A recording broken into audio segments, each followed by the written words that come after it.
président boo ma ko mayee moo bàyyi la nga waxtaan ak presse bi jërë ngeen jëf ñu ngi leen di gërëm di leen sant. jërëjëf Ali jërëjëf mbokk journalistes yi ñu leen di gërëm bu baax ci seen teewaay fii en nombre important di saluer l'ensemble de la presse sénégalaise bi nga xam ne mu ngi dund ay situation ak ay tolof-tolof yu tar amaana dina ci ñëw ci biir waxtaan bi di fàttali rek ni léegi Pastef nguuru Pastef fi ñu def ci ñaari at donc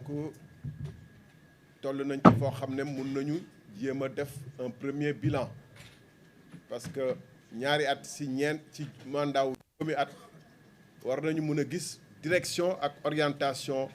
bu régime bii jël waaye di fàttali it ni Pastef ci seen turu parti daf ci am benn tur bu am solo muy éthique Parti africain pour le travail l'éthique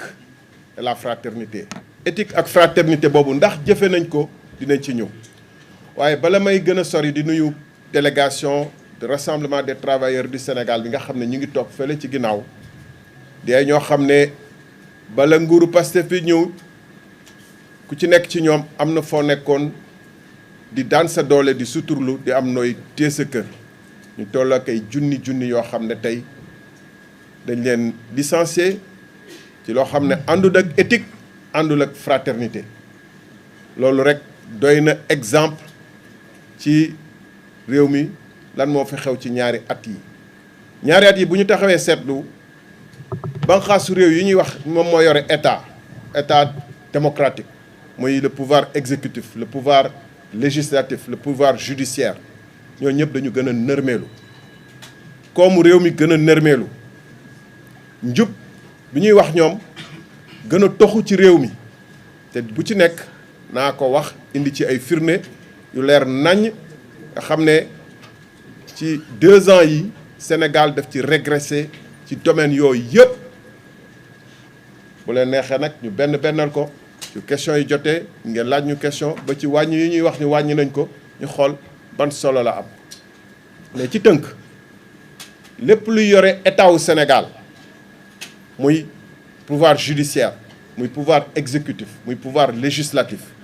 dafa nërmeelu dañ daan seetlu sax ñaar yeneen pouvoir yi législatif ak ak judiciaire ñooy dellu ci ginnaaw législatif bi exécutif bi gën a am doole gën a am taxawaay bu gën a yaatu di moom ñëpp waaye exécutif gi Sénégal dafa nërmeelu tey dafa mel ni Sénégal dafa dellu ginnaaw ci wàllum koom aussi mu gën ci dellu ginnaaw sénégalais yëg ko lu tax ma ne exécutif Sénégal dafa dellu ginnaaw ndax kenn umpalewul ni premier ministre président de la république ak parti bu yor réew mi ñu ngi ci xeex bu tar boo xam ne léegi mu ëpp at lu muy durer boo xam ne tous les coups sont permis bu njëkkaan sax am na pouvoir bu fi mus a romb ñàkkul mu am ay contradiction ay lutte de positionnement ci biir ay et cetera waaye amaana ñooñu ci seen éthique ak ci seen doye ak ci seen kilifteef gu ñu nekk dinañ ko doon rusa exposé sur la place publique peut-être sax ASC yi walla ci biir kër yi ci biir yeneen yi dina am ay coow waaye ñooñu dinañu jomm ne dañ koy teg ci pénc bi bis bu ne ñu ciy commenté guléet ci nguuru Pastef problème mu état yoo xam ne sax du problème mu ligne politique fan la ñuy jëmee réew mi ndax projet bi wala projet bi moo gën baax ci réew mi ndax investir ci agriculture wala investir ci tourisme wala dugal xaalis bi ci école moo gën a baax ci réew mi du loolu moo leen boole lu leen boole tey nekk problème ci seen biir mooy fauteuil bi nga xam ne sénégalais yi dañ leen ko dénk ngir ñu mën a doxal réew mi ngir jëriñu Sénégal pas pour seeni puukare bopp wala seeni intérêt bopp wala seeni pouvoir bopp fauteuil boobu la ñuy xëccoo loolu mooy seen différence duñ koy waxee ci français du divergence de vue ak divergence d'opinion sur naka la ñu war a yore réew mi mais c'est une lutte égoïste pour kan ci ñoom moom mooy nekk président léegi wala en 2029 te sénégalais yéen dénk leen lépp ngeen ne sax am na ay fukk ak ay dizaine lu toll ak juróom-ñaar fukk wala juróom-ñetti fukk sénégalais yi ñàkk seen bakkan am ci ñu am ci laago jàppoon ni bu ngeen ñëwee pouvoir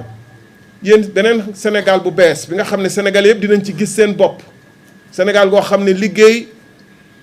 ak investir takku liggéey ak njub moo fi nekk du Sénégal bi fi newoon mu jaral ñooñu ci erreur topp leen ci li ngeen woote nañu joxe suñu bakkan loolu rek waroon na tax ñoom ñu am gàcce jàkkaarloog sénégalais yi di xuloo ci problème mu poste ak kan moo nekk président kan moo warul nekk président te loolu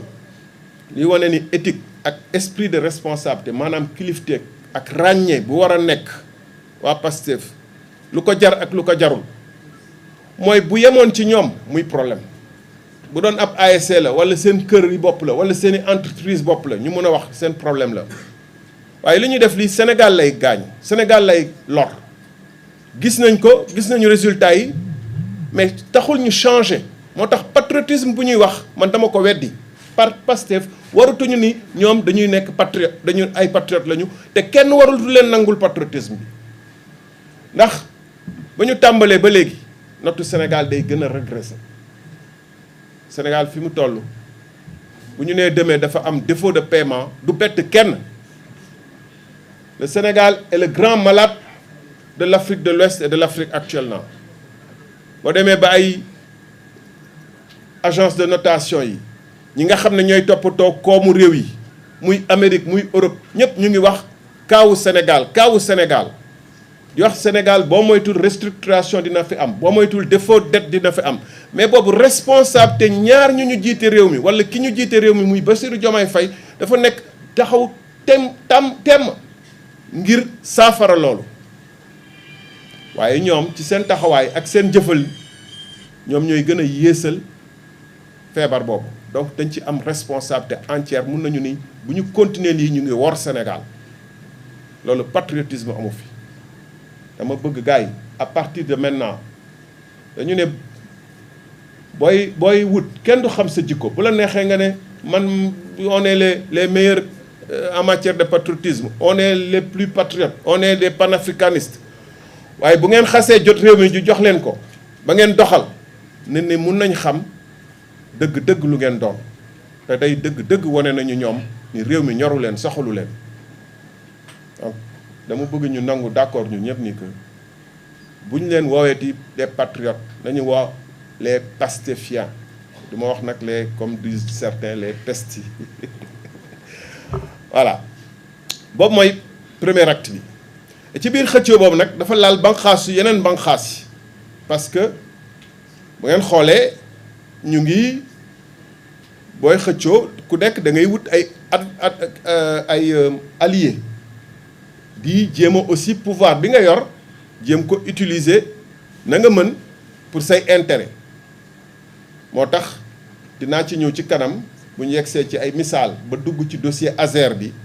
dinaa ci ñëw woon leen naka le pouvoir exécutif législatif di souffrir ndax loolu waaye aajur ñuy sori sax pour la première fois ci histoire ñu gis ab premier ministre bu taxaw di ŋàññ pouvoir judiciaire bi ba di sax tuumaal ay juge tuuma yu doy waar boo xam ne bu ko beneen citoyen defoon xam ngeen ni dinañ ko woo ci yoon